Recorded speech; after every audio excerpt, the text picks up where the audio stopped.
We can actually start now. Um, Others will join us in between, but it's important that going forward we join as early as possible because this is um, case study analysis. If you miss the early parts, you might not really be able to follow through as we move on in the question, and to not be nice that you're not dragging us back and all of that. So you're welcome again to our case study class that is strictly exam focused. The aim is to ensure that everyone that is going to join these classes for the next few weeks to your exam would definitely be armed with the skills to pass this exam. Today, we are going to jump into the business of the course, which is report writing. And we're going to start with May 2024 diet.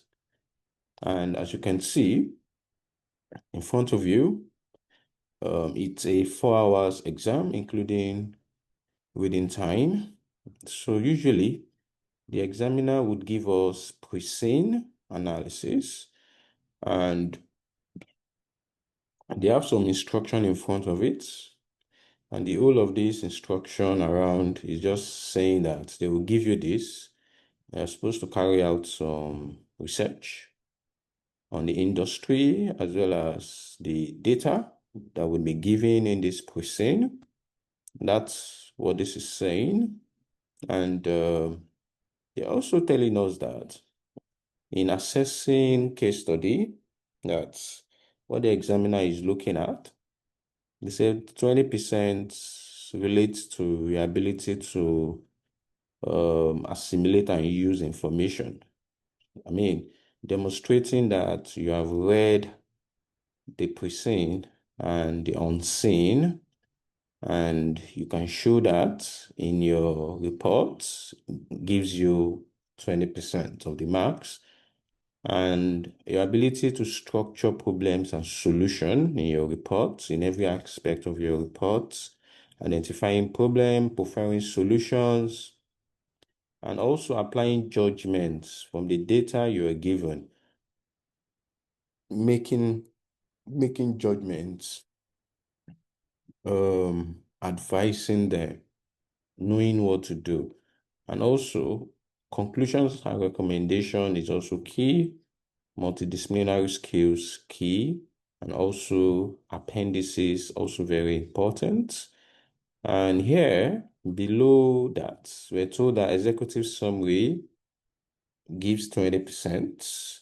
Not that it will be, the executive summary is a long stretch or a long part of the report. It's not so long, mass maybe 1 page. A 1 page executive summary is the perfect size, but your ability to put in the relevant information there is what will give you the 20%, because you make the examiner's work so easy.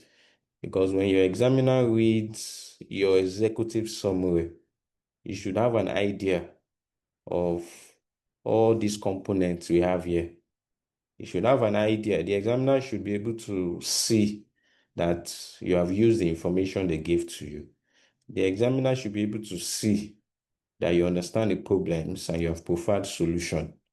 The examiner should be able to see that you're able to apply your judgment. The examiner should be able to see your recommendations, which would show the examiner that you have multidisciplinary skills and you have developed appropriate appendices to your report. So that's why it's taking 20% because of the content. Every paragraph in an executive summary has a meaning. You don't just write, which is why you will learn later today that executive summary is the last thing you're going to write. It's going to be the last thing we write. It's not the first, even though in the structure of a report it comes first. And also, in every case, there would always be ethical issues. Is either you're given directly in the question or you need to relate your analysis to it. But there is always ethical issues that you have to always bring up. It's 10% of the syllabus and it has to do with conflict of interests, unethical business practices, and all of that. Okay, now every person in an ICANN case study exam are basically will contain exhibits. Exhibits are, I would say, data or communications to you about a company. And this company here, they call this company Spicy Confectionaries Limited. So we have 4 exhibits. The first exhibit is about you, the students, and also your employer, Osayeme Adelowo Shukura and Co. Exhibit 2, this talks about the company Spicy Confectionaries Limited, its history, business structure, strategies, and model. Exhibit 4 talks about the confectionery market. That's exhibit 3. That's the industry in which the company operates, the market generally. And exhibit 4 talks about Spicy Confectionaries Limited, its summarized financial statement. Okay, now you see, this is case study again. It's unlike me teaching you SBR or Mr. Chris teaching you tax or Mr. Dejuan teaching you SFM. No, it's different. This one requires your contribution, right? Aside those analytical knowledge you need to gain that you're going to gain over time before your exams, but one way or the other, your prior knowledge, your general knowledge, you have to bring it to bear in this. So we're quite many in this class, even though not all of you has joined. Quite a number of you haven't joined. But I would need all of you to participate, contribute, and make it interesting. Whatever contributions you make, probably you will not forget the exam. So the way it's going to work is we're going to read these exhibits very fast. And I would appreciate, especially if you're not in a noisy environment, I would want someone to read exhibit 1, right? Another person would interpret exhibit 1 to us. Another person read exhibit 2, another person interpret it. Another person reads exhibit 3, another person interpret it, another, yeah, like that. So if you would cooperate, like 8 people does that. Now, if you are able to do this fast, right, which is going to be our practice going forward, then what I will do is I will then summarize the entire exhibits in a document that I've actually kept for you, which I will also upload for you to have access to. I'll summarize it. So, which we are going to do because they will always give us present. And the first thing we need to do is to be able to understand the present and know what we're supposed to do with it before we then get the unseen. But this we would have the 2 today. So without further ado, let's move to exhibit 1. So I will need somebody to volunteer to read this as fast as possible. Yes, Good evening. yeah, how are you? So Uh, what's your name? Sorry. Yeah, my name is Abib. Habib. Oh, okay, Habib. All right, Okay. Habib. Can you confirm if you can hear me clearly? Yes, we can hear you very clearly. Okay, I will read Exhibit 1. Okay. About you, John Adesola, and your employer, Osayeme Adilowo Chukura and Co. You are John Adesola, writing the professional level of ICANN examination. You are employed as a trainee in the firm. Can you remove your cursor of Osayeme Adilowo Chukura and Co. chartered accountant. You are reporting to Julius Idemude, partner in charge of hospitality group within the firm. Your responsibility includes preparing detailed financial analysis and reports on the performance of the firm's hospitality clients, analyzing your client's financial statement to identify areas of weakness and profiling likely solutions to correct any anomalies, assessing operational and strategic business proposals to see how each aligns with the client's objective and its impact on its business and financial results, assessing the client's financial and business forecast together with the assumptions upon which they are based to form judgments, conclusions, and recommendations to the client, advising your clients on their strategic tax planning for optimal tax liability, and drafting reports for your boss based on the operational and strategic business analysis you have carried out. These responsibilities demand that you keep yourself abreast of developments in accounting and taxation space and the hospitality industry, both nationally and internationally, to be able to carry out the above tasks effectively. Thank you. Thank you very much, Habib.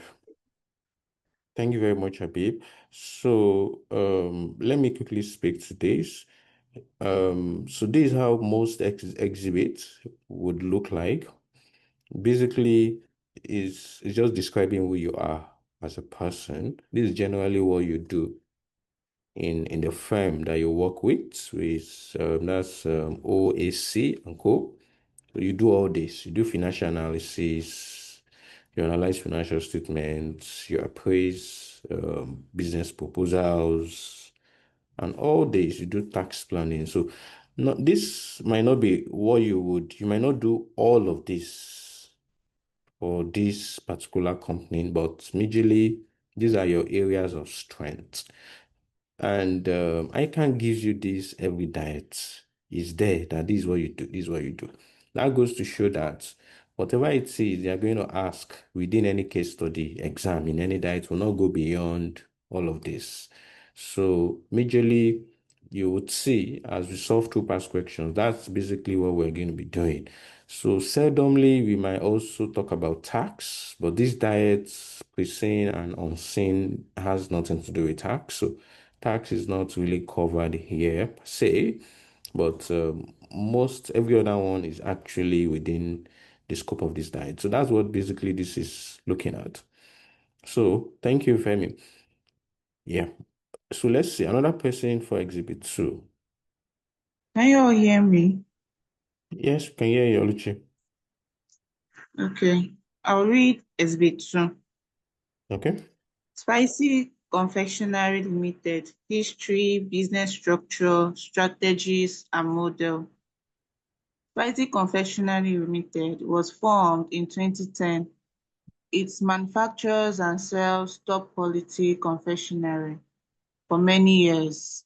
For many years, Spicy, as it is widely known, has been recognized as a successful company and has become a household name, particularly in Abuja and Lagos.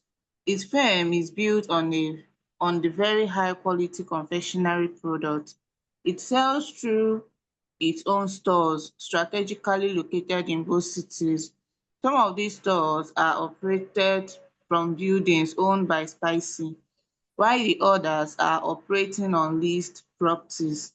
Spicy has its factory in Lagos, from where the business originally started. The products are distributed through a multi-channel network comprising of Spicy-owned stores and online business, franchise and retail partners. In addition, Spicy has now started a supply confectionery to large retail stores and supermarkets. On contract basis, these stores sell Spicy products and also own brand labels confectionery that Spicy manufactures for them. Spicy products range in Spicy product range include a wide varieties of milk, white and plain chocolate products.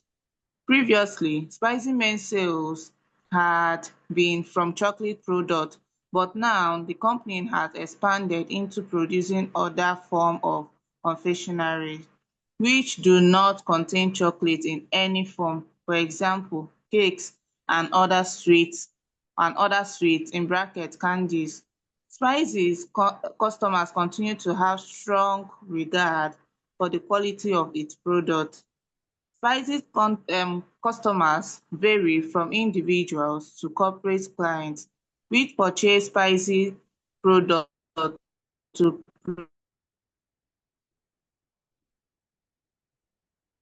clients as corporate gifts. Buy from spicy stores, franchise or online. Corporate clients purchase goods directly from Spicy on contract basis. Business structure. But Spicy has a simple business structure.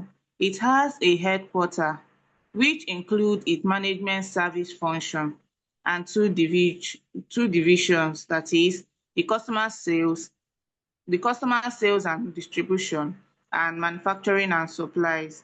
This division operates as follows: customer sales and distribution. Customer sales and distribution sells and distributes Spicy products through the following outlets: Spicy owned stores, franchise and online sales. Can you scroll down?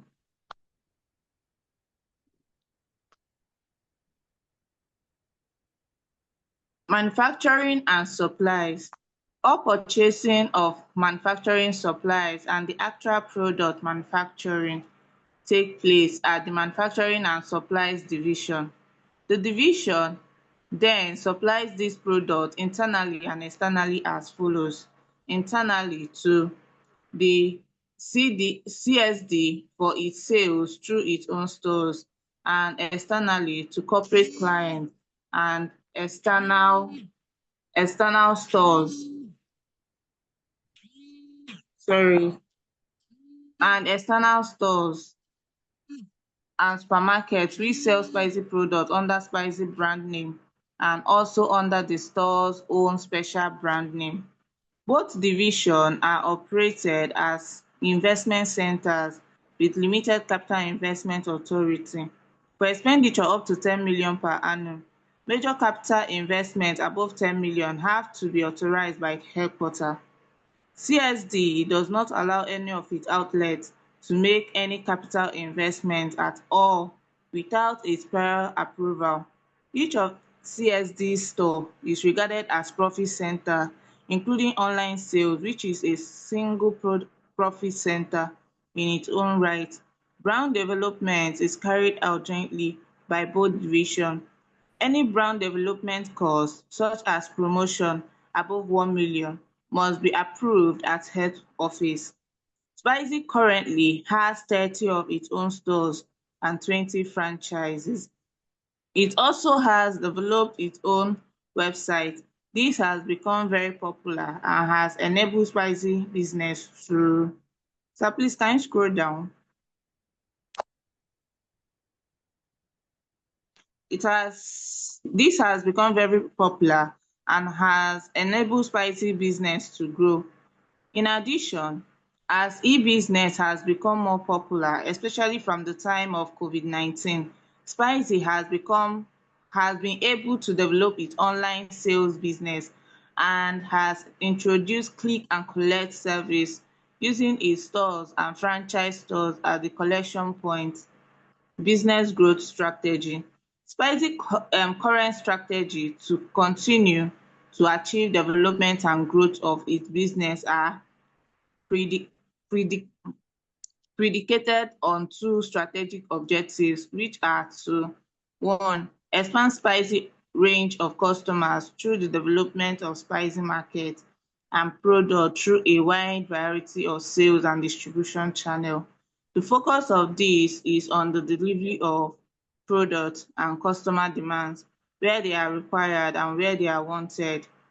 And two, enhance the customer experience through strong and effective customer relationship management. This focus this focus the focus of this is on clear and consis ten t branding and marketing to encourage customer loyalty and re ten tion all the year round. Spicy vision is stated on the company website as follows: to be a leading, innovative, and customer-responsive company that constantly strives to create value, which is shared between the shareholders and other stakeholders. Mission: mission is to be the leading confectionery manufacturer in the country, with a continuous growth in market share by adding new products to its product portfolio regularly. Culture: the company recruits people that are top rated in their various disciplines, that have something to offer the company, and the company is willing to pay top of the range salary to the right persons. The companies maintain a culture of openness and freedom, and allow any of its staff to come up with novel ideas that can be translated into value creation. Technology is at the heart of the company's business process, and it constantly invests in new technology that is seen to further improve the company's value creation process. The company is technology-driven, and it has deployed technology in virtually all areas of the company business process. The company has a research laboratory where food scientists and technologists are constantly working together to create new products and improve existing products and processes. Scientific discoveries are constantly being evaluated in the company's laboratory, with the sole aim of converting such discovery into commercially viable products. Business model: Spicy recognizes that one of its critical success factors is that value created by the company needs to be shared among its various stakeholders, that is, shareholders, employees, customers, consumers, and the community. The company therefore incorporates responsibilities and sustainability into all aspects of its business management, taking corporate social long-term investment that are aimed at business value over time. Sustainability and corporate social responsibility: Spicy always strives to carry out its business operation in the most sustainable, environmentally friendly, and in a fair manner with regard to all its stakeholders. It makes sure that each of its suppliers adheres to high ethical and sustainability practices with regard to sources of materials and treatment of employees. Spicy resources cocoa from the southwestern part of Nigeria. Spicy has initiated scheme to encourage sustainable farming of cocoa, and farmers are being trained in effective agricultural methods. The introduction of approved cocoa production certification program has enabled farmers to achieve higher level of income from increased production, and to access additional training directed at improving their production yield. Spicy encourage that each of its product label contain only the ingredients used in their production. The packaging also shows nutritional content and give advice on recommended volumes of consumption. Spices product packaging are normally recyclable and kept as minimal as possible to protect the environment. Green energy source has been introduced in Spices factory, which has reduced consumption of electricity and greenhouse emission.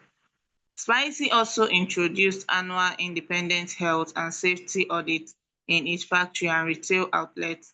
All factory staff are required to undertake food safety and health safety training in the workplace at the required industry standard level. Workplace benefits such as pension, medical insurance, and staff discounts are offered to all Spices employees. Thank So you is that very much. all? Okay, yes, that's now all. Okay, I think this is the longest part of the exhibit. This is exhibit 2 that talks about the company itself. So, and these are we're going to be reading it because you have to get used to reading all these stories, and your ability to assimilate and use that information is very important. So after, it's not just reading it, you need to be able to assimilate and be able to use the information. Like here now, every paragraph speaks to something important. From paragraph 1, that actually tells us that this company has been operating for a long time and is a popular company. It's a popular company in Lagos and Abuja, and everybody knows them for their quality. Their quality. So the second one actually establishes the fact that this company is in Lagos. That's where their factory is, and that's where they even started when they started their businesses.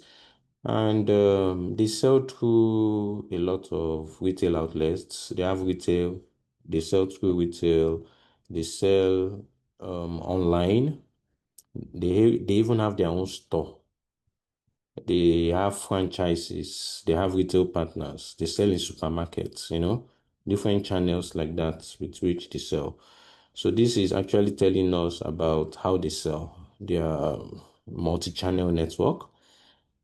And they even produce for supermarkets. Those supermarkets will put their name there as if it's their product, whereas it's Spicy that manufactures it for them. Paragraph 3 talks about the variety of products they have. They have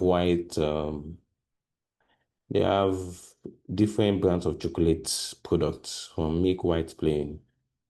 And their main product is chocolate, from what they have said. Aside chocolate, they also have cakes and other sweet items. I mean, it's confectionaries anyways. The fourth paragraph talks about their customers. So they have individual and corporate customers. So, and all these customers buy from their stores online, from their franchise partners and all of that. So the divisional structure, they operate a divisional structure, 3 divisions: head office, sales and distribution, manufacturing. Of course, the sales guys are the one in charge of distributing product to all the channels, while the manufacturing guys would, of course, manufacture and send it to the sales people to distribute it to customers. And each is seen as they have ability to invest each division up to 10 million. But I mean, they have serious approval process. Before you can spend any of this money, you need to get approval from appropriate authority, which is their head office.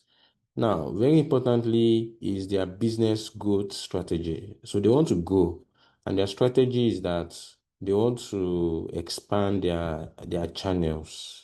They want to expand their distribution channel in such a way that the customers can get their goods anytime, whenever they want it, wherever they want it. So good for them. That's how they want to go. And also, the second approach is to improve customer relationship management so that their customers are going to be loyal to them. So they want to do a lot of marketing like that. And they give us their vision, mission. And of course, their vision and mission shows that they are customer centric and they want to innovate, right? And the immediate mission is to keep going. Now, their culture is they want to employ the best people that have experience, and also there is a technology-based company. In fact, they have automated every part of their operations, and they have a research laboratory that continually improve their processes. And their business model is an inclusive one. They include everybody from shareholders, employees, consumers. They carry everybody along. And of course, they are a highly sustainable company. They are sustainable. They operate in a way that they don't deny the ability of future generations to operate, right? And I can see here that their raw materials is coming from Southwest, and they engage their farmers to ensure that they use effective agricultural products or methods. And They do it in a way that the package of their product shows the nutritional content. I mean, they are transparent, and they also take care of their staffs. They have health safety audits in their factory. They give pension, medical insurance to their staffs, and all of that. Okay, so you see, me, I've actually read this. I mean, I could just decide to summarize it, but I'll not be helping you because you need to develop that discipline and endurance to read long paragraphs and be able to summarize it the way I have. So it will help you because that's exactly what you'll be sitting in that exam for 4 hours. You need to get used to sitting and doing this for 4 hours, not trying it first time in the exam. So we have like 3 weeks for us to get used to that. And God help us, we're going to do that. So they have told us a lot about this company, and I have assimilated it. I hope you have too. Now, in case you're scared, this one is not as long as the one Oluchi read. So I will need another person to read Exhibit 3 for us. And I mean, it's important you are volunteering so that I will not resort into calling people when nobody is volunteering. Yeah. So who is going to come up next? Is your name The con- Faye? yes, Faye. Okay, all right. The confectionery market. Confectionery refers to food items with relatively high sugar and carbohydrate content. Confectionery has a variety of flavorings, colorings, and other components that give them their distinct taste, texture, and appearance. The global confectionery market has been put at $210.3 billion in 2019 and is projected to increase to $270.5 billion in 2027, which represents a compounded annual growth rate of 3.6%. Chocolate segment had the highest confectionery market share in 2019. According to the confectionery market analysis, the market is segmented on the basis of product type, age group, price point, and distribution channel as follows. Product type: the market is categorized into chocolate confectionery, ice cream, preserved pastry goods and cakes, and sugar confectionery. Age group: the market is classified into children, adults, and geriatric. Price point: the market is distributed into economy, mid-range, and luxury. And distribution channel: the market is divided into supermarket or hypermarket, convenience stores, pharmaceutical and drug stores, food services, duty-free outlets, e-commerce, etc. On the basis of product type, the chocolate category was the dominant segment in 2019 with 35.2% market share. Consumers of all age groups consume chocolate confectionery to satisfy their taste buds. The growth in economic prosperity, especially in emerging economies, has driven the demand for the chocolate segment. Furthermore, chocolate is the highest per capita kg consumed confectionery product across several countries. However, it is projected that the medicated confectionery segment will grow at a faster rate during the forecast period (2021 to 2027). The increase in prevalence of minor ailments and over-the-counter medications or dietary supplements require active ingredients such as antacids, vitamins, and herbal extracts. These products will propel the growth of the medicated confectionery segment. Also, the rapid growth in geriatric population in the next 10 years is anticipated to be a driver of the market growth for the medicated confectionery segment. The Nigerian confectionery market has been projected to grow at a compound annual growth rate of 9.8% over the analysis period of 2021 to 2027 in terms of revenue by Strategy Helix, a data analytic company. The key factors responsible for dis market growth are increasing availability of different varieties of candies and chocolates, rise in trend of gifting confectionery and rising disposable income.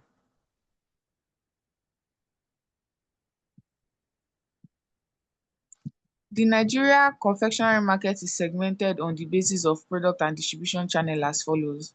By product, it is categorized into chocolate confectionery, gum, and sugar confectionery.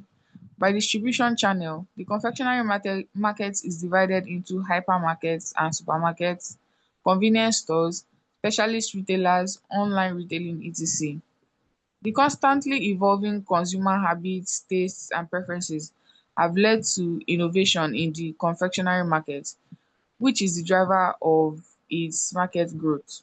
Manufacturers are increasing their product ranges by including functional ingredients, organic herbal fillings, tropical fruits, and nut-based and exotic flavors in product formulations to meet changing consumer demands.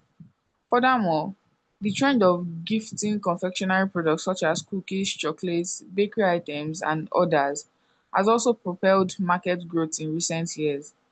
Brands are constantly establishing unique and brands are constantly unique and seek customer attention. Confectionery products significantly purchased a lot of input factors have actively driven market for confectionery products. The volatile raw materials of sugar and cocoa can hamper the market. COVID-19 and the subsequent lockdown in 2020 had severe impact on the confectionery market.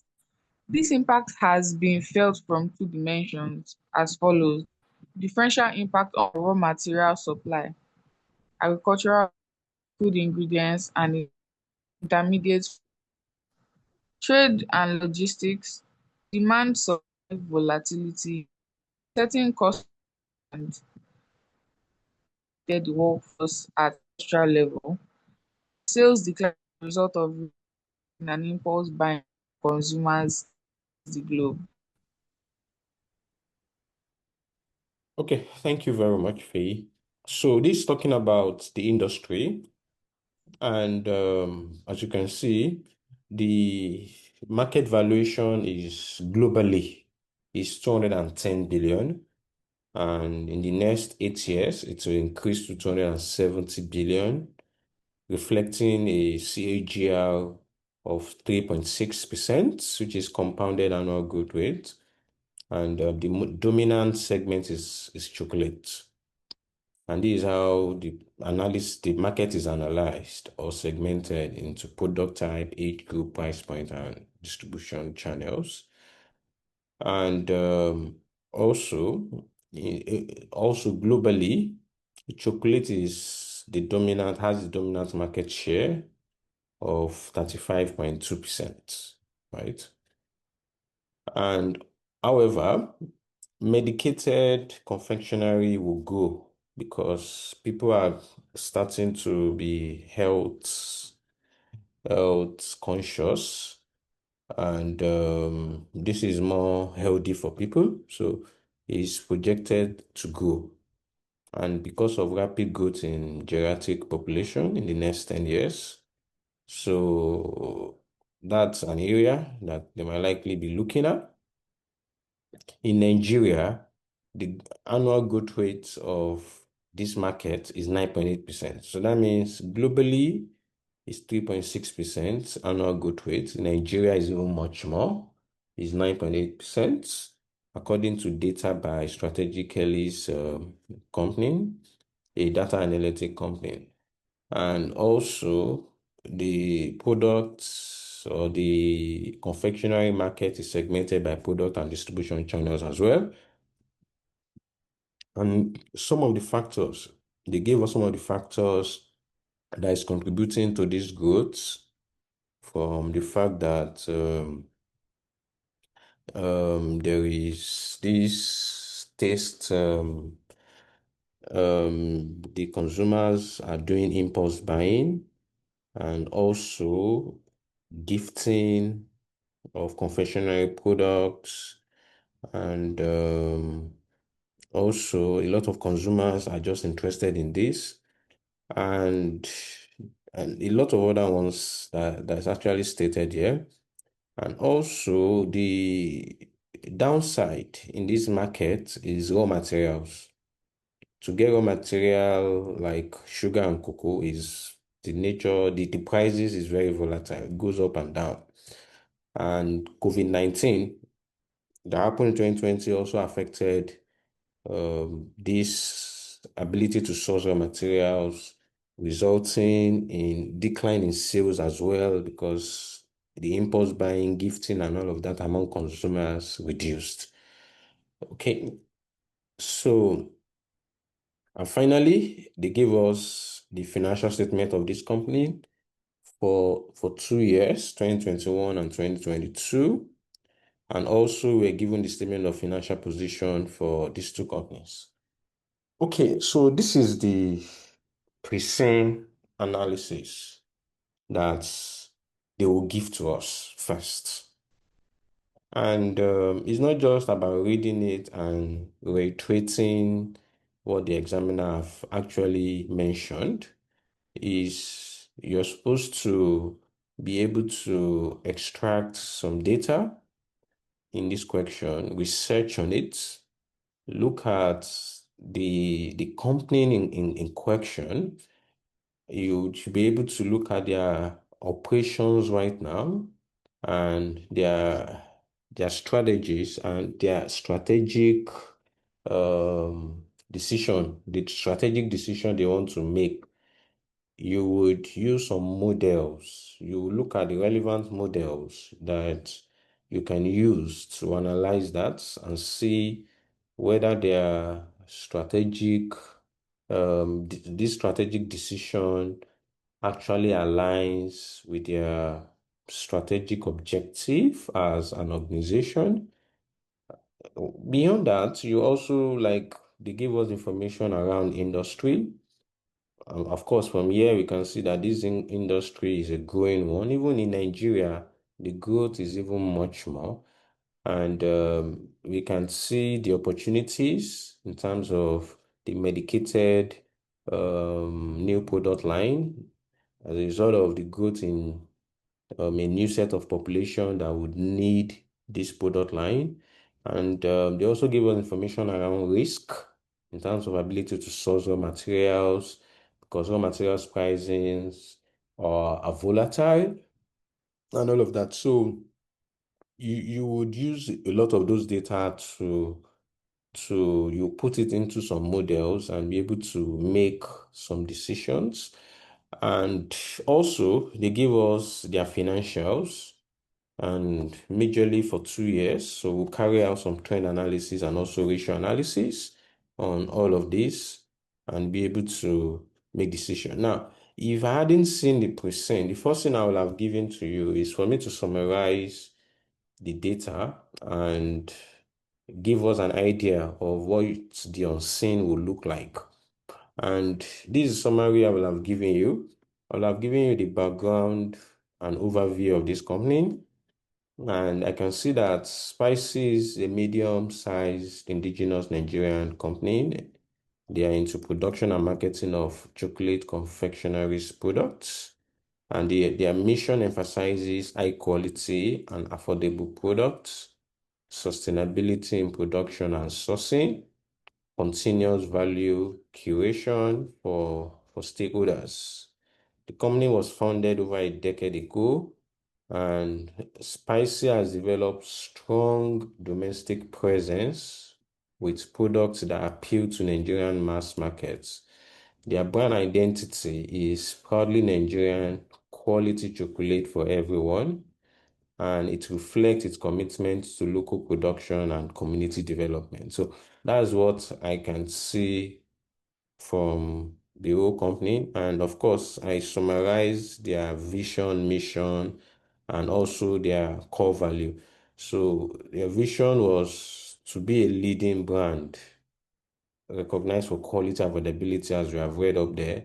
And their mission is to continue to grow and also to produce and deliver confectionery products that satisfy their various customers. And their core value, therefore, is quality, integrity, teamwork, sustainability, and customer focus. And these are what shapes their corporate culture. Now, also, from the pre-scene, it talks about their products and also their market position. So SCL manufacture a range of chocolate-based products that target low to medium income consumers. So its major product line is regular chocolates, low sugar, and premium gifts. And the company's products are distributed through different channels, as we also read up there. So, and that shows that this company competes in the FMCG industry, where product differentiation, pricing, and brand loyalty are key success drivers. Okay, having different variety of products, pricing sensitivity, and brand loyalty are very important.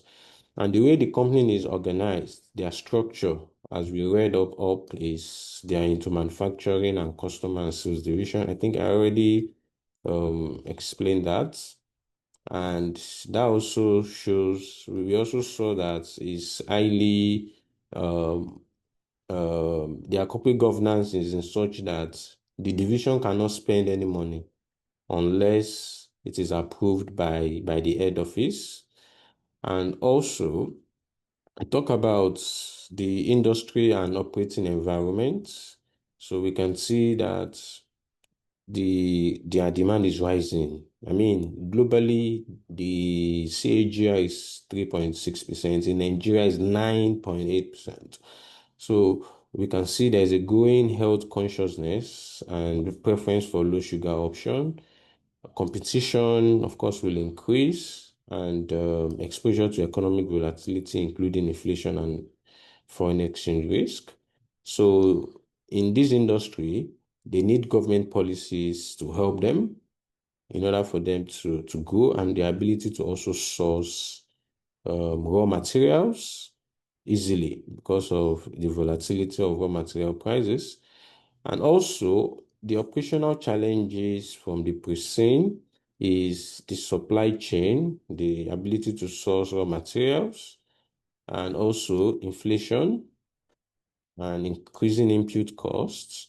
Also, ability to there will be distribution expense because of they are known, I mean, very well in Nigeria. Competition and also skill gap as well can also be an issue. And we can see that this company is technological based, they are innovative, they are focused on research and all of that. And also their human resource and work culture is also good, because as you can see, they provide health and other work environment for their staffs, just so that they are innovative and their data analytic ability improves. And also their business model, as we have learned, is that they put together stakeholders, right? They ensure that all the stakeholders, customers, employees, suppliers, governments, are actually carried along, and they value them so much. So from the pre-scene now, we can see that this company is a company that is strong domestically, but of course, there will be competition, and they want to grow. They really want to grow. They are aiming to expand, and is a stable company from their financial statements, and their governance structure is they have a strong control framework because the approval process is centralized. And we can see some operational challenges like raw material sourcing and managing inflation. They are technological based. They have automated every area of their operation, and they are sustainable company because they are committed to responsible sourcing and environmental practices. So from the pre now, the pre material portrays that Spicy Confectionery Limited is a disciplined, quality-driven Nigerian company with credible ambition for growth and innovation.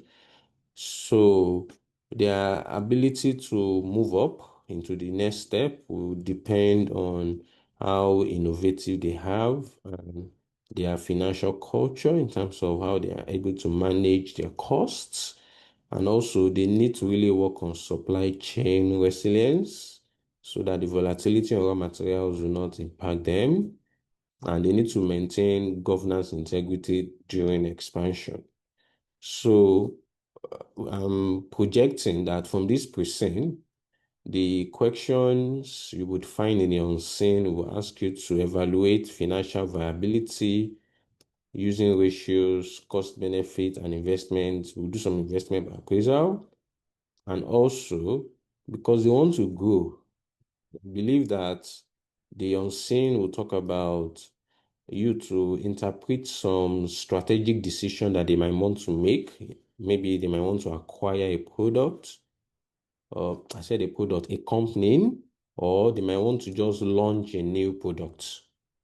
So depending on what the examiner wants you to, so you need to be able to use ratio to advise, use models to advise, whatever financial data they might give to you, you need to be able to do contribution margin analysis and all of that, customer analysis, product analysis. And of course, you cannot talk about anything. The examiner will always want you to talk about ethics and governance challenges that are linked to most of these decisions. So this is the summary I will give you for every person, even the one that is coming out. And after giving you this summary, yes, we have the unseen now, but without the unseen, then I will be able to come up with a report for you that you're going to work with and use that to prepare for the unseen that will cover how to interpret strategic alternatives, how to evaluate financial viability using proxy data, and we use that, and also how to present or speak on ethical issues within the organization based on what we have in the pre-scene. From the pre-scene, there is little or no ethical issue from what I can see up there, because the company seems to be very disciplined. They are doing everything rightly, right? But we need to find a way to chip in some ethical issues. I mean, I could chip in ethical issues from the fact that they want every money to be approved at the center. That would result into red tapeism and slow down decision making. I mean, we could come in from a lot of other angles like that. But for now, I won't do that. This one is, I will give you this for now, just to prepare you against the unseen. And here we have the unseen. And this is how the unseen is going to come. Nobody will see this until you get to the all. All right. So in the all, you might not necessarily have to go over the pre-scene again, because you will have read it and read it over and over again. I will have given you the analysis. I will have given you a report. So hoping that when you see the pre-scene, you would see familiar issues that you can speak to. But no problem. Even if they are not totally the same, they would still be within scope of. So let's see whether what we're expecting is what the examiner wants you to look at. So here we have exhibit 5 to exhibit 9. Right. So exhibit 5 is my Oga, Julius, or your Oga. You are John Adesola and your Oga is Julius. Exhibit 6 is our client, Dorcas. I'm sure this will be our client writing an email to my Oga or your guy, Mr. Julius. And also, Exhibit 7 talks about strategic development of the companies, Spicy. Exhibit 8 talks about introduction of a new product. Okay. So if you see, so you should be glad, because if this were to be the exam and this were to be your pre-seen, I would have actually taught you on how to analyze a new product, and also strategic acquisition, meaning they want to acquire a company. I will have actually taught you how to do that. But good enough is just in line with what we were thinking, acquisition versus new products, like that. So these are the exhibits, right? Now, prior to the exhibits, the first page is where the examiner will tell you generally what you're required to do, the case study requirement. So again, they are reminding you that you are John Adesola and you're a professional level student of ICANN, working as trainee in a firm of Osayeme Adelowo Shukura and Co. You report to Julius, the partner in charge of Hospitality Business Group. Now, requirements. Now, the question says that you're required to prepare a draft report as set out in the email dated 17 October 2023 from Julius. Julius is your guy. And this is stated in Exhibit 5. And they said our reports should comprise the following. They said an executive summary. Remember, this 20%. 2, responses to the 2 detailed requirements set out in Exhibit 5.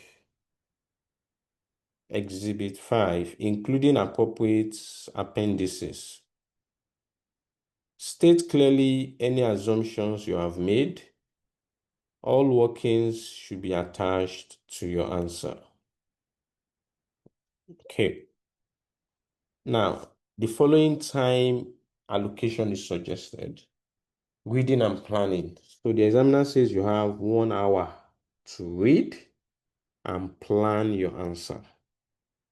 So, which is more than enough for you to properly read and understand the data given to you in the question and plan how you want to answer, which I will have actually taught you. I will have shown you the sequencing of your solution. So there is a standard report.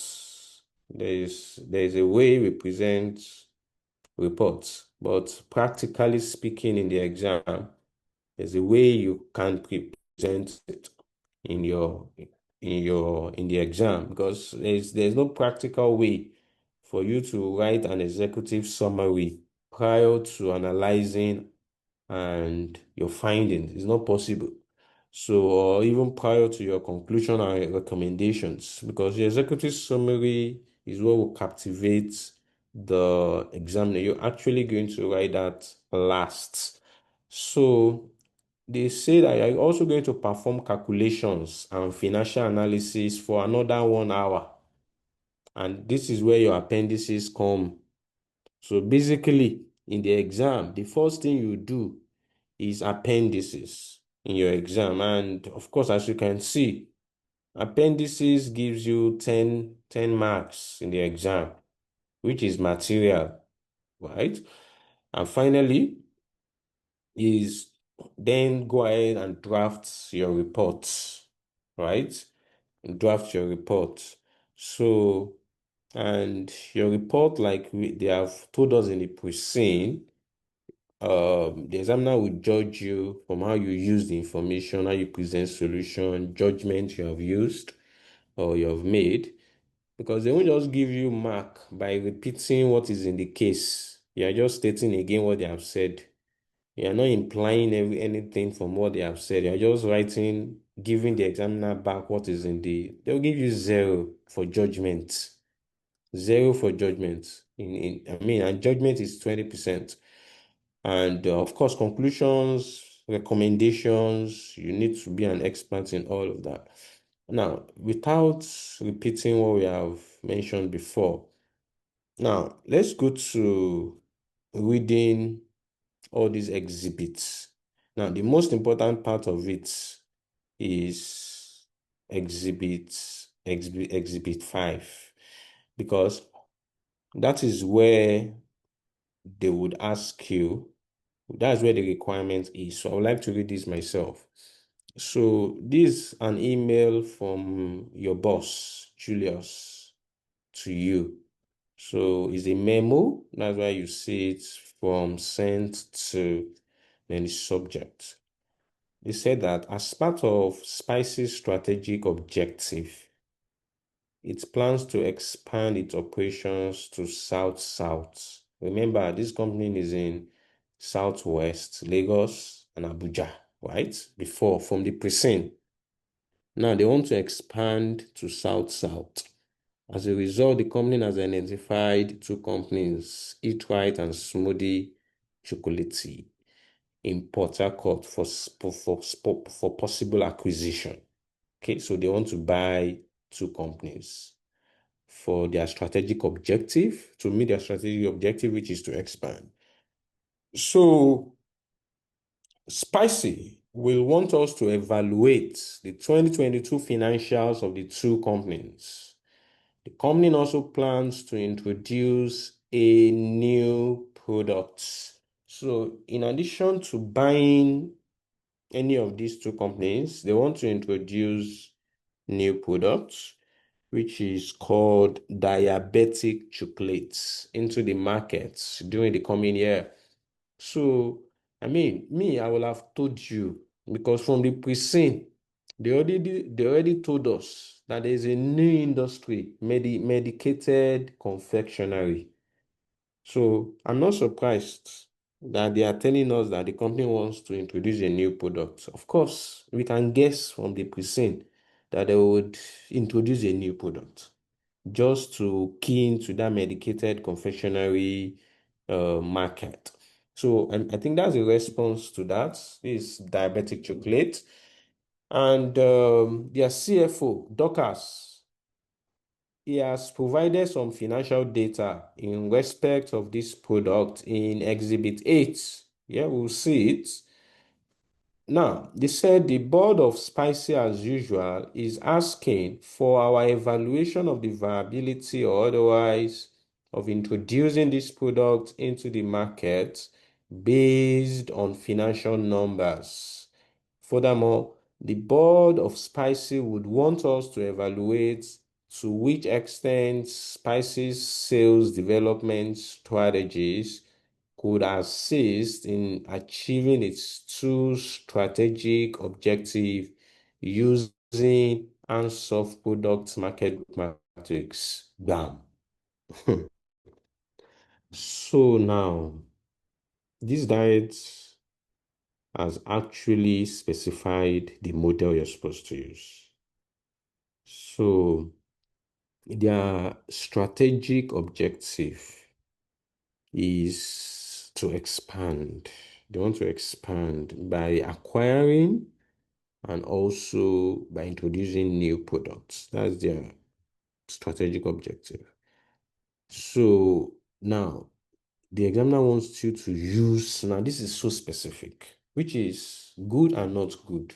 It's very good in the sense that you won't have to be thinking of a model to have done that, because if they had not told you, whenever they give you information around strategic objectives, strategic direction, you know that they don't need to tell you that you're supposed to use a model to analyze that. So you are free to use any model to do that. But here now, you're not restricted in the sense that you have to use Ansoff. So the challenge is this. If you don't know about Ansoff, it becomes a huge challenge. You're going to miss a lot of marks. You're going to miss a lot of marks there. So, of course, there are major models. Ansoff is part of major models that they can require us. So we should touch on all of them. So if they decide to go this route again, you would be prepared. There won't be one that is major that you would not be aware of. Okay. So now, our Oga then said that, therefore, he said, I would like you to carry out one, an evaluation of 2022 financial statement of Eatwhite and Smoothie using specified ratios in Exhibit 9 to recommend which of the company's spices would acquire. See, this is a requirement. Remember, when I was teaching you financial statement analysis, I said you could either use trend, you could use vertical analysis, which is common size, and you can also use ratio. And I said you would usually use combination of the two. But here now, these guys said we should use specified ratios. Just do the ratios and move on. So that means you are going to use those ratios. You don't have to do trend on common or common size, as the case may be, except if you need it to take or drive some points home. Beyond that, it's not necessary. Additionally, we're asked to do an evaluation of the viability of the proposed introduction of diabetic chocolate into the markets based on its financial details provided in Exhibit 8 and recommend the quantity of the product that should be produced in the first 3 months given the constraints during the period. So this second one is that product that they said they want to introduce. They say you should evaluate the viability. I mean, saying that should they introduce it? Should they not introduce it? You need to evaluate that based on the financial details they are going to give to us. And not only that, you have to tell us the quantity of the products that should be produced in the first 3 months, given the constraints during that period. So that means there might be constraints in the first 3 months. You're supposed to recommend the quantity that they can do.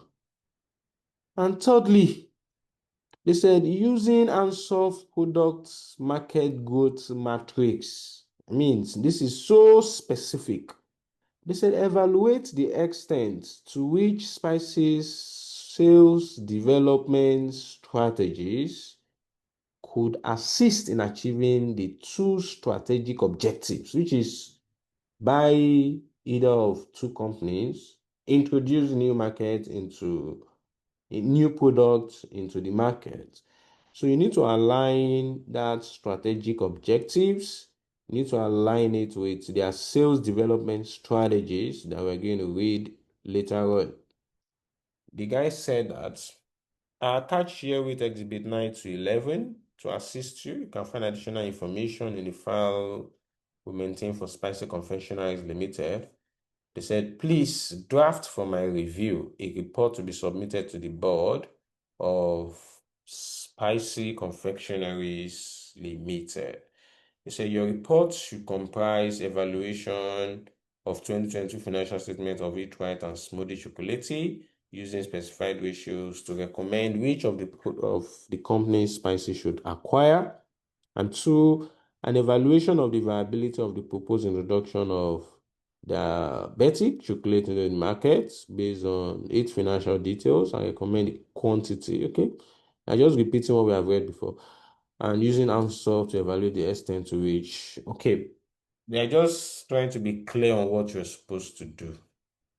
I think this is a relatively easy diet, and I hope you have something like this again. This diet it's quite clear and straightforward. It's quite clear and straightforward. Okay, so that's Exhibit 5. Now, we're going to go back to each person reading.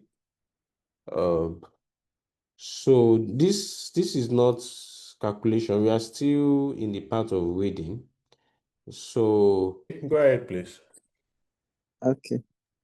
And wait, the person that said Ochim, so you can say Ochim, refuse to read. After you read, you finish reading. When you read, the Ochim will read the next exhibit. Oh yeah, go ahead, Dapo. Okay, sir. So this is an email from Dorcas Dairu to Julius Idemudia. So, Julius, top of the day to you and hope this email meets you well.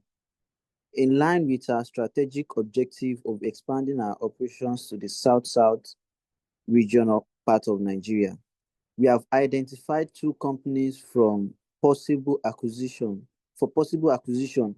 in Port Harcourt, Eat Right and Smoothie Chocolating. The board would want you to evaluate the 2022 financial statement of each of the companies attached to this email based on the specified ratios and recommend which one Spices should acquire. We are also introducing a new product, diabetic chocolate, into the market. Therefore, the board also wants you to evaluate the viability of these products based on the attached financial data and make appropriate recommendation, especially given the constraints facing the company in the first 3 months. Furthermore, the board would like you to evaluate using Ansoff product, product or market growth matrix, the extent to which Spices sales development strategies could assist in achieving its strategic objective. I would be looking forward to receiving your report on the above in the next 1 month, bearing in mind that the board would like to review your report at its next meeting, coming up in the third coming up in coming up in the third week of November, where the company's 2024 financial plan will be considered and approved. As usual, I trust you will deliver within the time frame. Dorcas. Thank you very much, Dapo. So again, apparently it was when Dorcas, the CFO of Spices, sent this email to Julius, our boss. That was when he actually sent us this email that shows what we're supposed to do.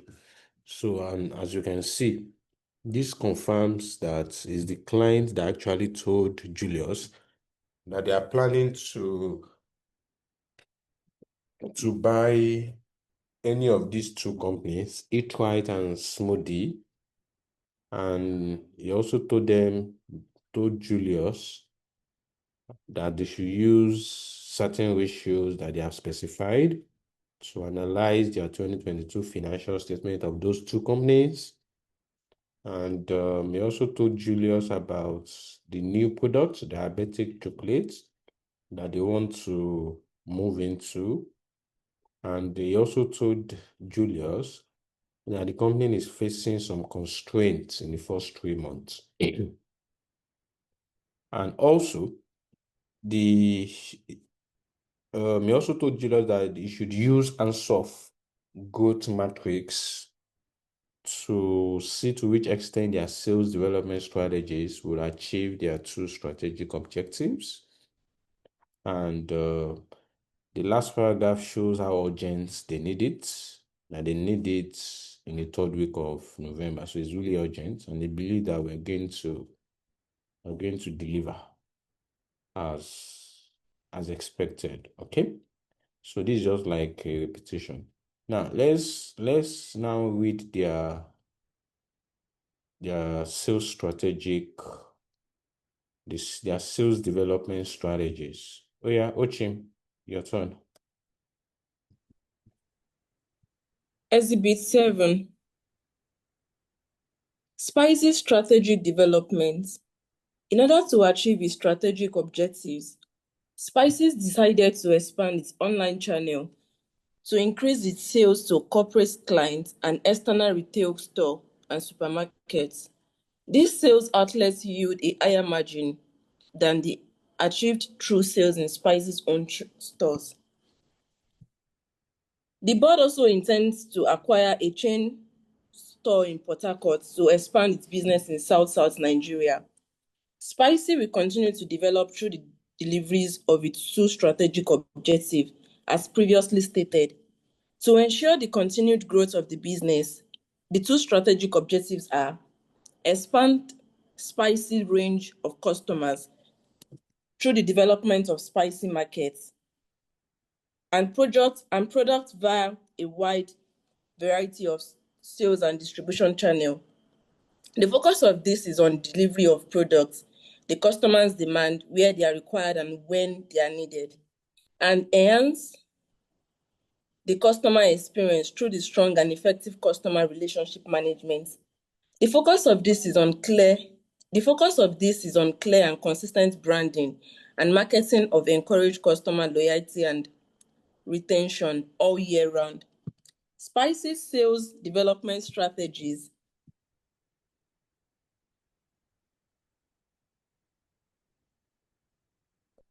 Spicy currently operates its own retail store and the number of franchise outlets in Abuja and Lagos. Spicy believes that its retail stores are a vital sales channel. Therefore, Spicy decided that investment in its retail stores and employee must be made to improve the customer's experience and the brand image. This will be achieved through engaging better with customers in the retail stores and providing a wide range of high-quality products. In recent time, Spicy has experienced growth in the sales of its own label products to supermarkets. It has been predicted that sales of Spicy's own label products in supermarkets will continue to experience growth. As a result of Spicy increasing its distribution network to a wider range of supermarket chain and through supplying a greater variety of its year-round products, Spicy anticipates further growth through its planned strategic acquisition and product development. Spicy operates a website through which it sells a wide range of its products.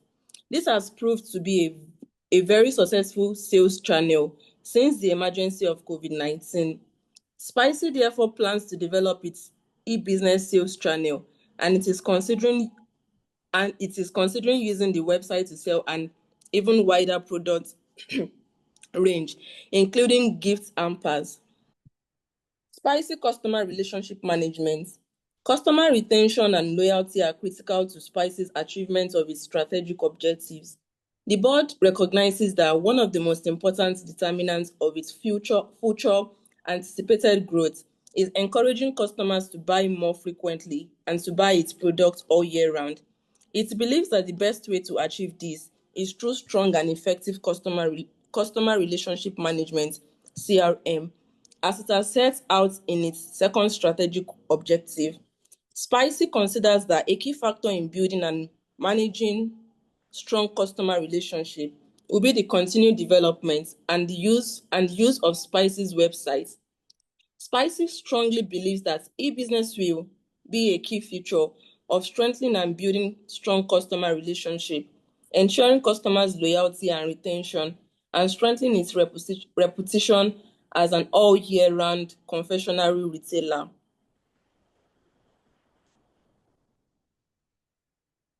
That's all. Okay. So from here, we were told the strategic objectives of Spicy, which they already told us in the pre-scene, if you remember, about their sales and distribution channels. And also they want to enhance customer experience by engaging or improving customer relationship management. That means they will do a lot of branding and marketing. And from all of here, their sales strategies is basically that they want to use their website to develop their e-business. That's basically what all of this is actually speaking to. Develop their e-business segment. Now, Exhibit 8 gives us some financial data about the new product segment, which is diabetic chocolate. So diabetic chocolate, they give us details of diabetic chocolate and 2 other chocolate products that require the following materials. So give us selling price and other variable costs, as well as a fixed cost, corporate overhead. And we're also told that they give that there was a temporary shortage of material C. So the management of Spicy is aware that there will be a temporary shortage of material C for the first 3 months into 2024, and that a maximum of 6,500 kg will be available in each month. We're told that material C is sourced from the southwestern parts of the country, which has been experiencing insecurity recently, and this has limited the amount of material C available, and there are no suitable alternative materials which could replace material C during these 3 months. And it says Spicy has no inventories of material A, B, or C, as well as the final product due to perishable nature. So this paragraph is clearly telling us that material C is a limiting factor in the first 3 months, and the shortage is because of insecurity in the southwestern region where they source this material from, and there is no suitable alternative that they can use to replace it. And they don't even have any inventory on ground because of the fact that these materials are perishable. Now, Spicy's order book. Currently on Spicy's order book are orders from customers. So there's a customer that has placed an order, City Supermarket and Durango Supermarket and Durango Departmental Stores. They said they want to buy 10,000 boxes of low sugar chocolate per month and 10,000 boxes of honeybee. Now, the new products that they want to introduce, diabetic chocolates, they made a sales projection. They said the survey conducted by Spicy Marketing Department indicates that diabetic chocolate sales would be in the region of 10,000 to 15,000 boxes per month. Okay, so these are financial data that we're going to analyze. Now, strategic acquisition. They said the directors of Spicy Confectioneries Limited have identified 2 potential target entities, Eat Right Cakes and Smoothie Chocolate, and obtained copies of their financial statements. Extract from these financial statements together with notes providing some additional information. So they gave us the financial statement of Eat Right and Smoothie Chocolate, these 2 companies. Okay. And also their statement of financial position. Okay. And they give us some notes. Notes to the financial statements, sale by Eat Right to Sweetie. They said on December 2022, Eat Right supplied goods at the normal selling price of 3.6 million to another company, Sweetie Limited. Eat Right's normal selling price is at a markup of 16% on cost. Sweetie paid for the goods in cash on the same day. The terms of the selling agreements were that Eat Right repurchased these goods on 30th June 2023 for 3.75 million. Eatright has accounted for the transaction as a sale. So one of the company they want to acquire, Eatright, he sold goods to one of his customers at 3.6 million. And the terms of the selling is that Eatright was going to repurchase those goods in like 6 months, I guess, yeah, June 2023 for 3.75 million, and he has accounted for it as a sale. Okay, so I mean, this is not a sale. This is not a sale because there is an agreement to repurchase, so we need to whatever sale they have recognized, we need to remove it and convert this transaction to a financing arrangement because that is what it is, not a sale. Also, revaluation of non-current assets by Smoothie Chocolatey. They said Smoothie Chocolatey revalued its non-current asset for the first time on 4 January 2022, which is the beginning of the year. We're told that the non-current assets of Eatright are very similar in age, type, to the non-current asset of Smoothie Chocolatey. However,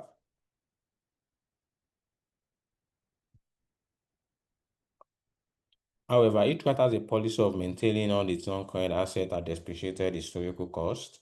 Both companies charge depreciation of non-current assets to cost of sales. Smoothie Chocolatey has transferred the excess depreciation for the year of 1.3 million on the revalued asset from the revaluation reserve to retained earnings. Again, Smoothie revalues his own assets, but Eatright uses a cost model, and both of them charge depreciation to cost of sales. And because Smoothie revalues his assets, he has transferred excess depreciation of 1.3 million from revaluation reserve to retained earnings. So what we need to do here is to bring back Smoothie from revaluation model to cost model so that the two companies are comparable. Otherwise, our ratios will be distorted. And that's why they are giving us this information so that you can bring them back to bring Smoothie back to cost model so that the two companies, Smoothie and Eatright, are on the same basis. So we're told that Spicy normally use ratio analysis to appraise potential investment opportunities. The company wants to base the appraisal on 4 key ratios. We'll see gross profit margin, asset utilization, and gearing. And for the gearing, they already gave you the formula to use. They say you should use debt over debt plus equity. And said for the purpose of this ratio analysis, Spicer has decided to use capital employed as capital and reserves plus borrowing. So they have told you what capital employed is, that it should be capital and reserves plus borrowing. And they said borrowings you should use long and short-term borrowings for this.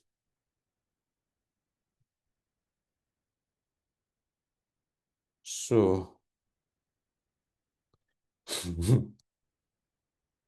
so let's somebody read Exhibit 10 for us.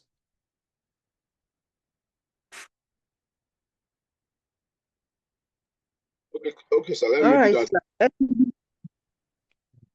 sir. Exhibit 10. Hello, sir.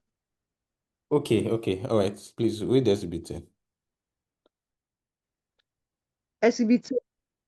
Newspaper article. City People Daily Post. 11 Cardoso Street, Kirikiri, Apapa, Lagos. September 12, 2023. Is spicy really spicy? Question. Eating fast food products in Nigeria may actually pose a serious danger to one's health. Most of these food items are being prepared in unhygienic premises that may actually introduce bacteria into the food during processing. As an undercover reporter, I made a tour of spicy confectionery manufacturing facility. The manufacturing facility that looks almost near perfect outside was another thing inside.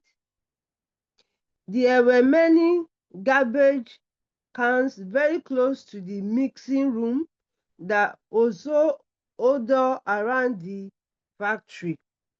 Many other decaying, unused materials littered the environment where their chocolates are being produced.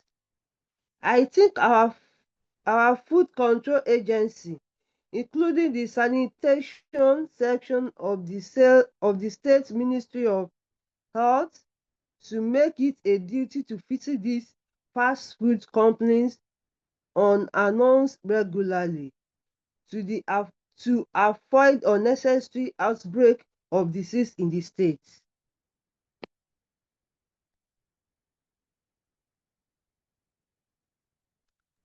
Okay, I'm so done. thank you. Yeah, thank you very much. So um, the content people have gone to create content for this company. That is this company is spicy, really spicy. They that if you enter their company, that they are unhygienic, that their premises is not spicing at all, and is even calling on food control agencies, including sanitation section, to go and visit their factory and see how dirty this company is in order to avoid unnecessary outbreak of disease in the states. Okay, no problem. These are serious ethical issues for them. Wow. Now they got a letter from NAFDAC. Now, what is NAFDAC saying to them? They said, NAFDAC said they are using potassium as preservatives. NAFDAC said, we write to remind you of our earlier letter to your company in which we advised that you should stop using bromates in the manufacturing of your food items. A recent report has indicated your continued use of the items in your manufacturing activities. We need not emphasize to you the health implications of this particular preservative to the health of those who consume this product. This therefore serves as our last warning to your company on this matter. Failure to stop using these preservatives will leave us with no other option but to close your factory. Please accept the assurances of our IS and blah, blah, blah, blah, blah. Okay, and that's the end of this pre-scene.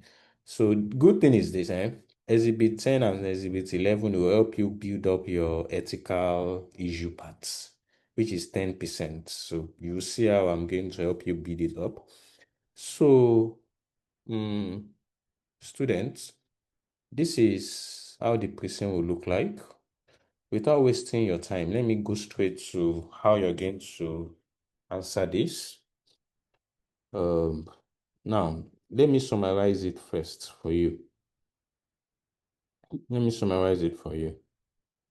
Now, the entire unseen, right? So, you see, this unseen continues from the pre-scene, right?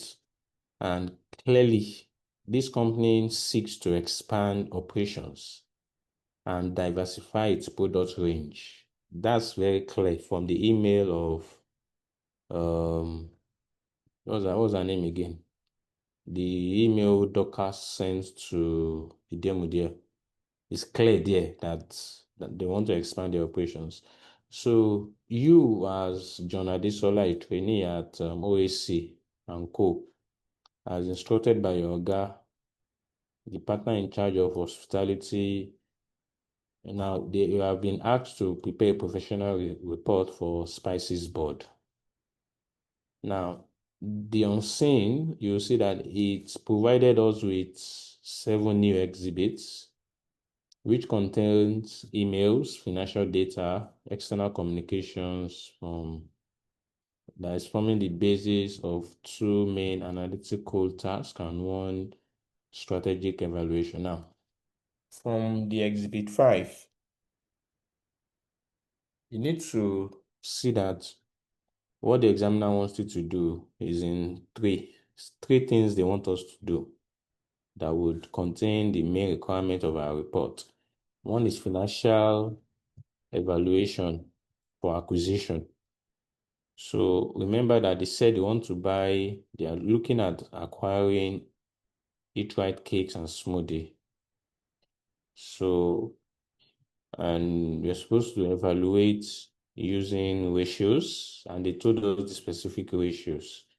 So you're supposed to determine which of these companies they should acquire. Number 2 requirement is product viability. You're supposed to assess the financial viability of launching the new products, that is diabetic chocolate, using data provided in Exhibit 8.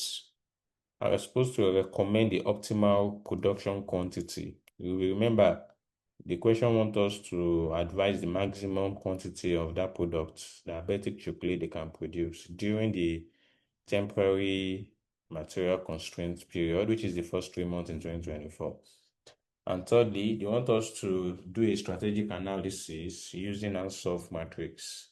So we're supposed to evaluate how their sales development strategy, which is they want to introduce an online market, how it supports its strategic objective of market and product expansion, and also enhance customer experience. So how does e-business, which is basically the sales development strategies they were talking about in Exhibit 7, how does this support market and product expansion and also enhance customer experience? We are supposed to use Ansoff matrix to answer that.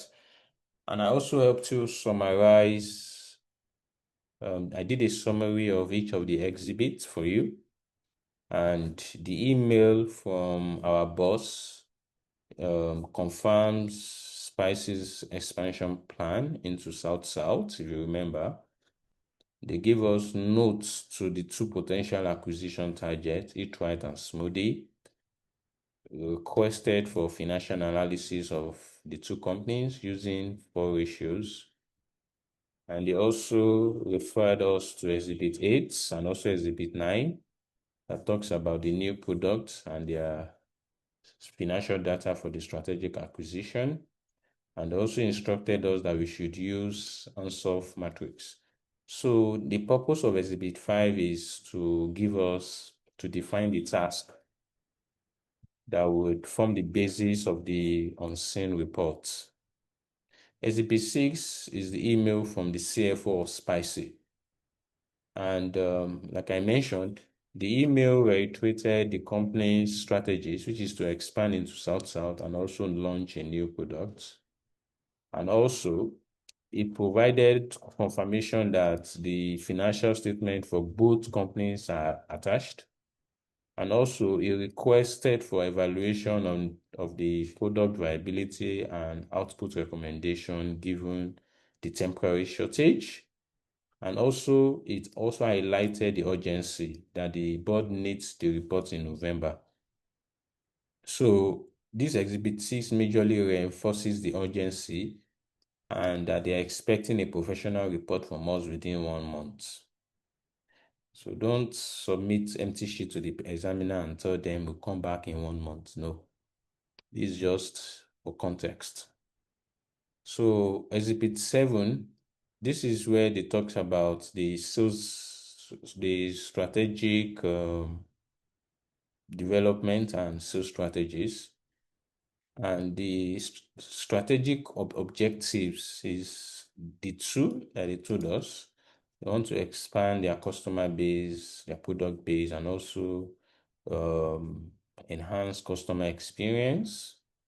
Their sales strategies is basically they want to have their own store, which they already do. They operate their own store.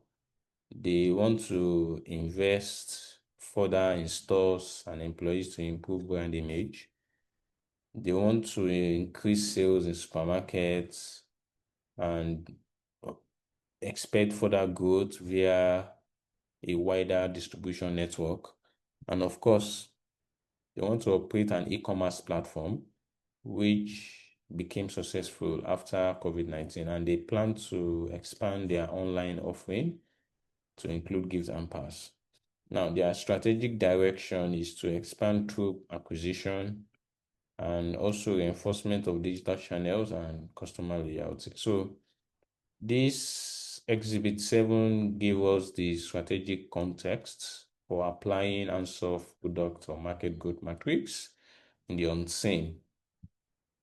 And Exhibit 8 give us some financial data, which I just repeated here, is already in the question, just for you to see it again without going back to the question. So they give us some cost and pricing data for three products here. So, and the key issues here were the temporary shortage of material. They told us that material C is limited in supply, so 6,500 kg per month for the first 3 months.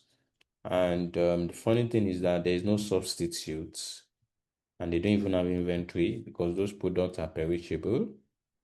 And right now we have an existing order. There's this customer, City Supermarket. He wants 10 boxes of low sugar chocolate per month.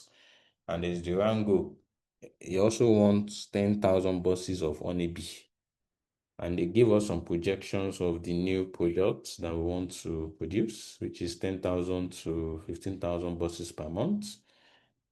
So this data really gives us input for performing limiting factor or contribution analysis and product mix recommendation at the end of the day. Now, Exhibit 9, which is the final exhibit, gave us the financial statements of the two target companies, Eat Right and Smoothie. So the summary they gave us the income statements, they gave us the financial position of the two companies, and we were told in the notes that Eat Right recorded an higher sales because of the profits, while Smoothie carried out a revaluation. And also, we can see that Eat Right sales to Sweden not a true sale, but it was a repurchase agreement. So, I mean, that raises some ethical and accounting issue on Eat Right. So, both companies have similar assets, but Eat Right values asset at cost, while Smoothie uses evaluation model. So, and these are the ratios they want us to use to evaluate the two companies. Now, the purpose of this exhibit is for us to determine which company is financially stronger and more strategically suitable for Spices acquisition. And Exhibit 10 talks about allegations of poor waste management, and the journalist is calling for inspection of this company. So this also raises some ethical and reputational risk, and is really going to see how you can recommend ways in which they can manage this. So what we want to see as a student, what we want to see you do is how you're going to raise issues around ethics here, corporate responsibility, and crisis management. Now, NAFDAC also came and said that they have advised them that they should continue to use bromates, and if they continue to use it, they will close their factory, and emphasize public health implication and non-compliance risk. So again, this also introduced a clear ethical and regulatory issue, non-compliance with food safety standard. So, I mean, that's a discussion. There are ethical issues here in terms of professional responsibility, governance, and reputational management. Now, so the unseen really focuses on financial analysis, strategic analysis, operational risk, ethical and governance issues. So financial analysis is where you evaluate acquisition target and profit and product profitability. Strategic analysis is where you use Ansoff matrix to spices sales and growth strategy. Operational risk is how you're going to manage production during materials shortage, and the ethical and governance issue is how you're going to address public health concerns and regulatory compliance. So these are the issues, the focus of this unseen here. Now, from all this, the unseen present two strategic decision and two ethical tests for you. One is acquisition, which is the strategic decision and launching new products. Two is the ethical and governance issues, the integrity in financial reporting and factory operations and compliance with NAFDAC prohibition on harmful additives, and strategic alignment in terms of using Ansoff matrix to evaluate how their strategic objective and also their sales development strategies aligns with their long-term objectives. So that's the summary of this unseen and what the examiner wants you to do precisely. Now, so how do you go about writing your reports? Now, the structure of your report is as important as the quality of your analysis in itself. In terms of your report has to flow logically, in terms of the communication style, clarity. So everything has to flow from one heading to another. So usually the content of a report, when you want to have a report, it starts with a cover page, okay, that would write to whom from you that you are preparing date and subject. So that gives a professional appearance to your report. The second one is the executive summary of your report. After the cover page, you're going to have the executive summary, and the executive summary will show the purpose of your reports.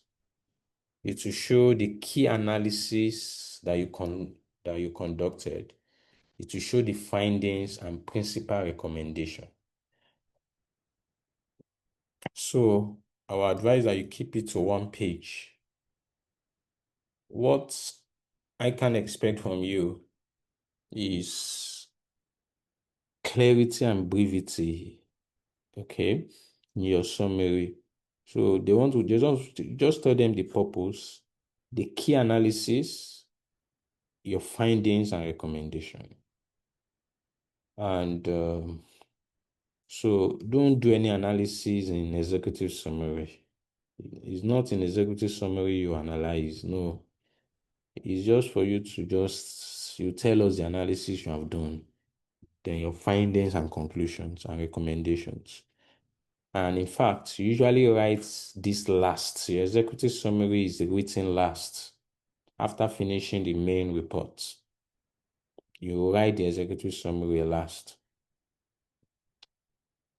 After the executive summary, in terms of structure, is introduction or terms of reference. So this part of the report would start with the person that requested the report, who is asking us, who gave us work, the purpose of the reports, the source of your information, which is usually the pre-seen, unseen exhibit and company's data, and if there are any limitations in terms of the data you are using, you need to let us know any limitations that you're exposed to. So this is also very short. It could be half a page.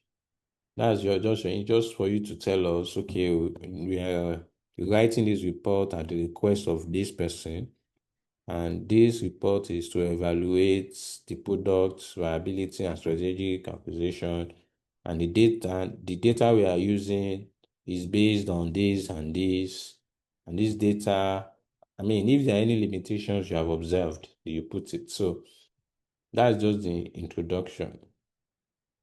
Then, after the introduction, that's when you then go into your analysis and findings. And this is the core part of the reports. I'm sure it takes more than this marks I've put here. I'm just being modest. I'm saying it's 15 to 25. It should be much more than that. And this part should be structured according to the task or exhibit in the unseen. I mean, for this case, for example, now, your analysis will include the financial evaluation, that is the ratios, the interpretation of the ratio recommendation. It will include product viability. Okay, that's diabetic chocolate that they said they are introducing. So you're going to do a contribution analysis and limiting factor evaluation. Then you do your recommendation and optimal product mix. Then the strategic evaluation, the Ansoff matrix. So here you're going to do an analysis of spices sales strategies under market penetration, product development, market development, and diversification. And also you're going to do a strategic fits with corporate objectives. Now, you see, each section should, I'm talking about the analysis. Each section would integrate quantitative analysis and qualitative insights. Okay. Aside that, you're then going to, after your analysis, you now talk about ethics. This ethics part is 10 marks. So it's important you talk about ethical issues, governance issues, and risk. And the ethical issues majorly here are the NAFDAC and the NISPA. That's majorly what you're going to talk about. You're going to talk about the implication, like the reputational risk, regulatory risk, and the impact on sales and all of that. And the response the company should give, you need to advise them that they should comply, they should have some control in place and also maintain their integrity.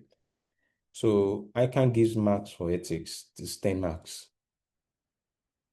Now, then after that is your conclusion and recommendation.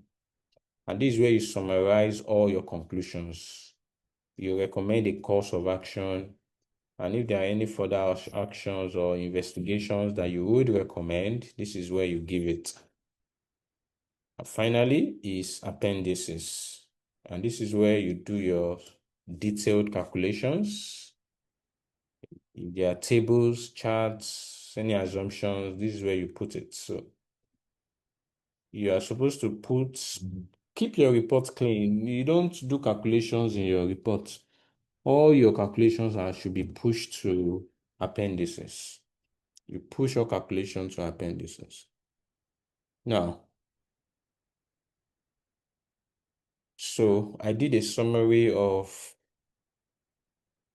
the report template to you. From the executive summary, it's 20 marks. Introduction, 10 marks. Analysis and findings can give you up to 40 marks. Ethics, 10. Conclusions, 10. Appendices, 10 as well. Now, I've given you the templates for report writing, but now, what's the order with which you are going to write your report? So now, see, the simple truth is this. Even though the executive summary appears first, that's never where you're going to start. I keep saying that. You are not going to start from the executive summary.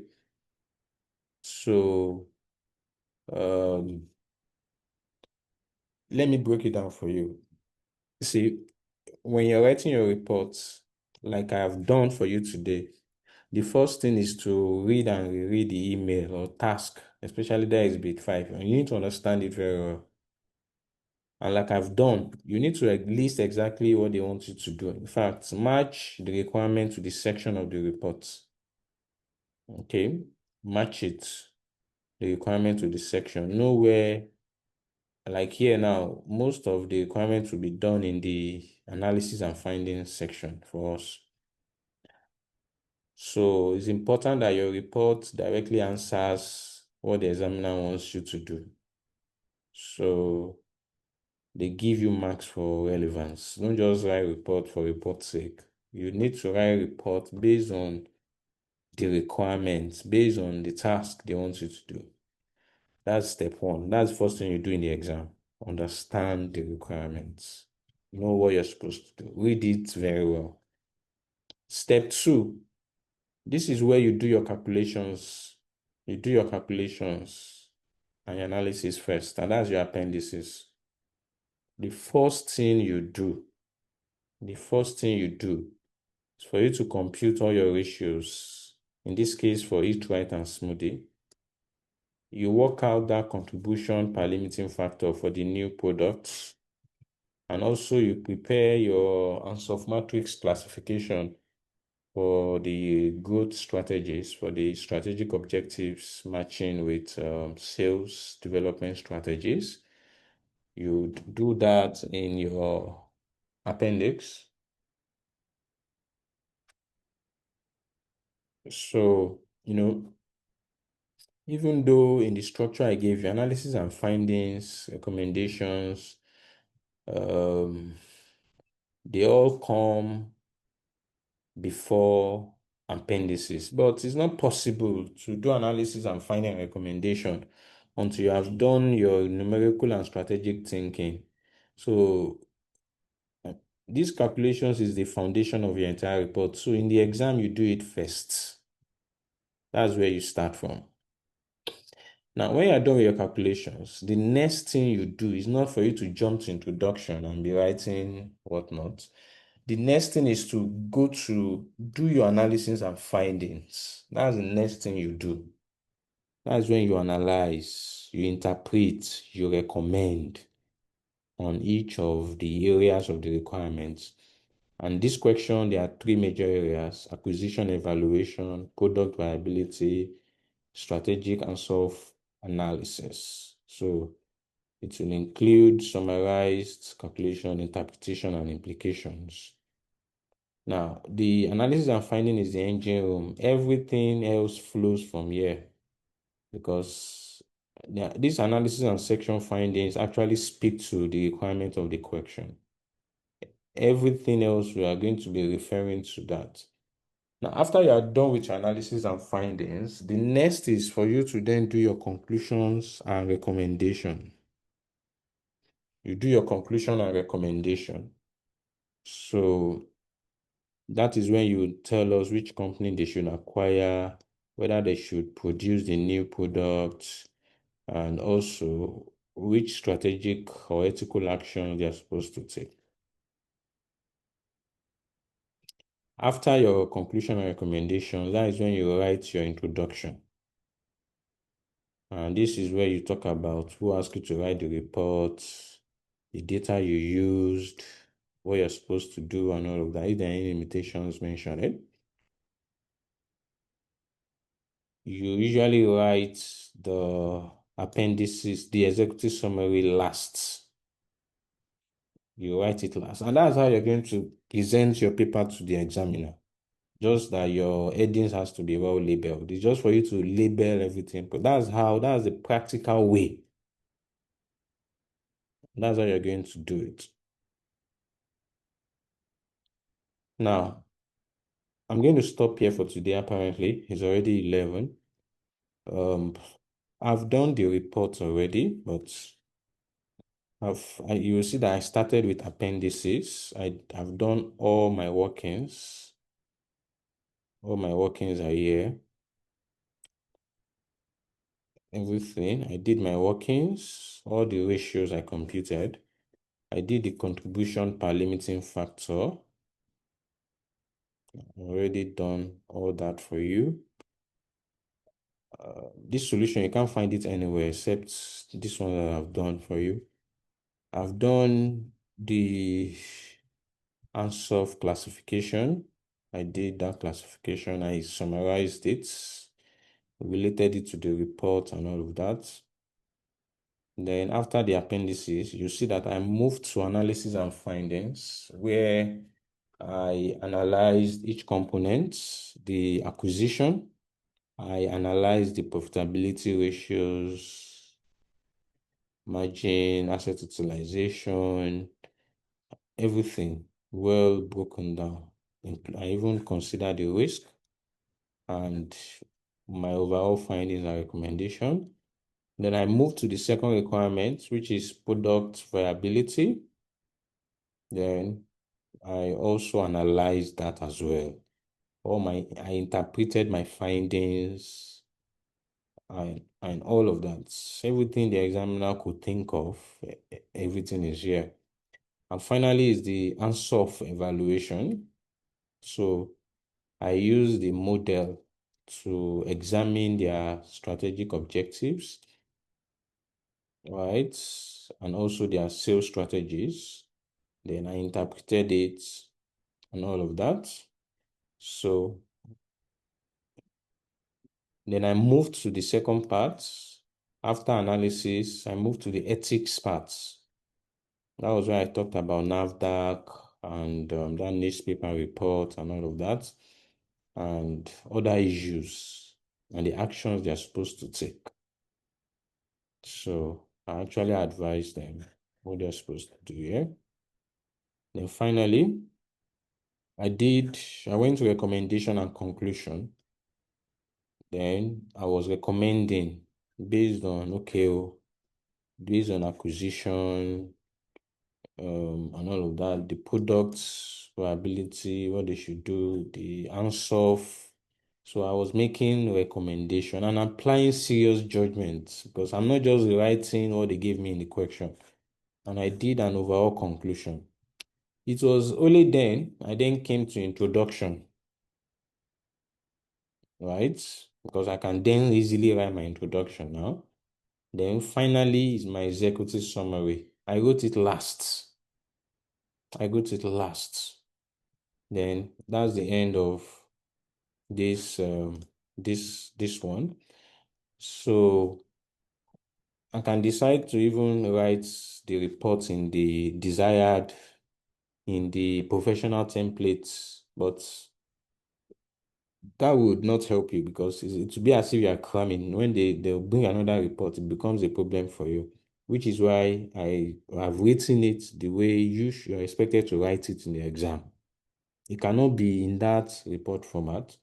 It has to be flow logically from your calculations to your analysis before you move to your ethical parts, to your recommendations, to your introduction, and also an executive summary like that. So I'm going to stop here for tonight.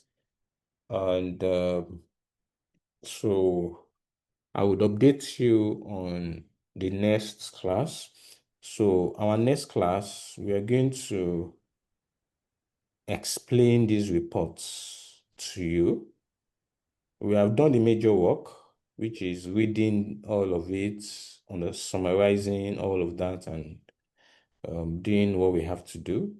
So the next class, we'll go through this almost, I think this is almost 20-something pages report that I wrote for you. But to be better for you to have read these reports before we come, so that you would get it as fast as possible. So hopefully when we are done with this, then we can then progress into either I go to the pilot, the unseen in the pilot, but I won't go there yet. I will go to November 2024 diet. All right. What I would love to do is to do November 2024 diet. Then I do May 2025 diets before that on the pre-scene, because that pre-scene they gave us in the pilots, I can see that they didn't put the unseen there. So that's the one I will do last. And hopefully that would align with the unseen, the pre-scene they will bring out. The pre-scene they will bring out in either second week or first week in, I don't know whenever they bring it, we are not bothered. All right, so let me release you guys for tonight. We'll continue our discussions on the group as to the next time we are going to meet, but just ensure that for this case study class, the little time you have, whatever resources I'm giving to you, digest it almost immediately. There's no time for you to postpone, because it's strictly exam focused. When I share this with you, make sure you are assimilating it almost immediately, pending while we are waiting for the pre-scene. I mean, I'm not really bothered about that, but this is even much more important. Your ability to understand how to write this report and also getting used to it is much, much more important. All right. So thank you very much. I would see you in the next class. I have a question. All right, Mr. Frederick. Good evening. Good evening. Thank you for the lecture.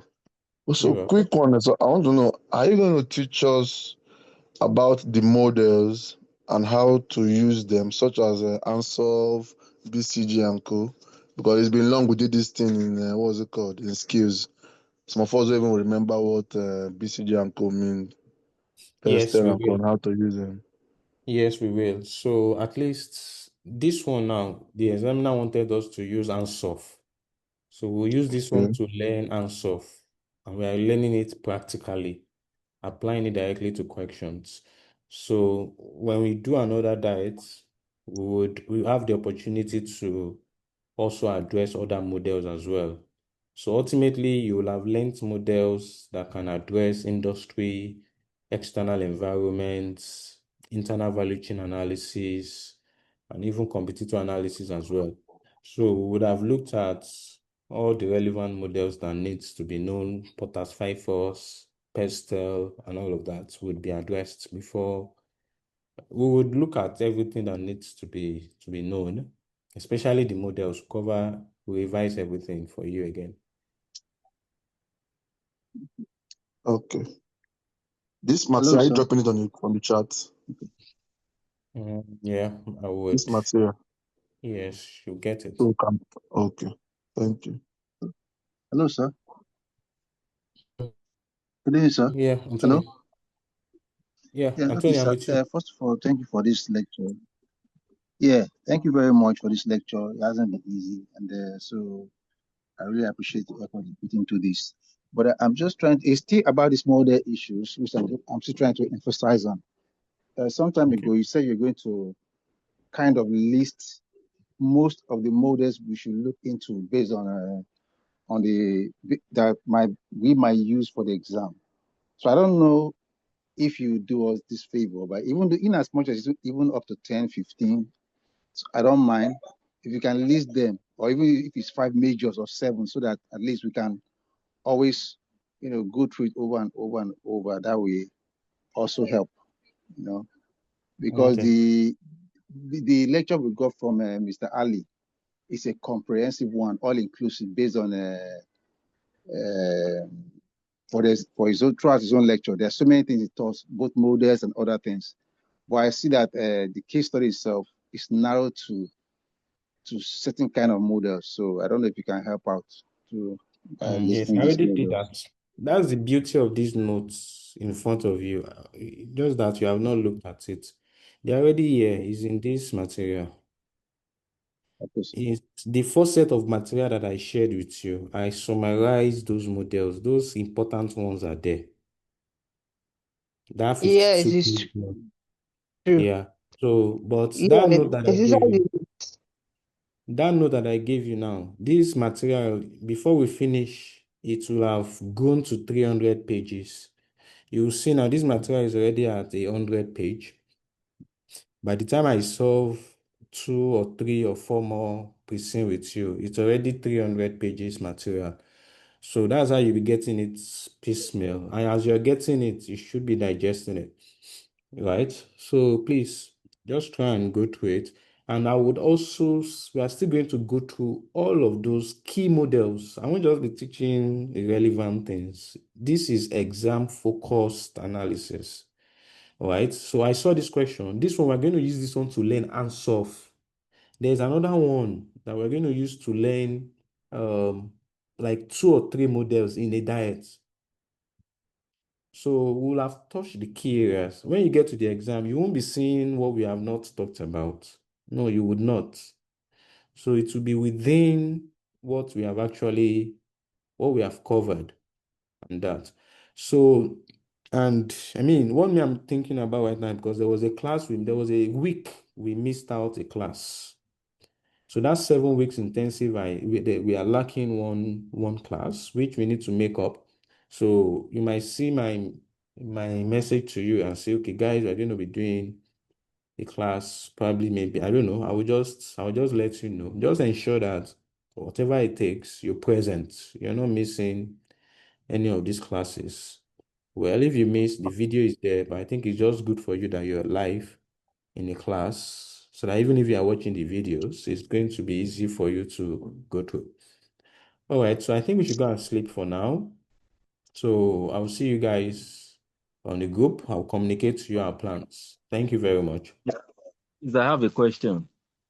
Okay, Felix. Good evening, sir. I so much appreciate your effort and time, sir. It's regarding sequential arrangement of our writing. You spoke about that the executive summary that you are going to place it last.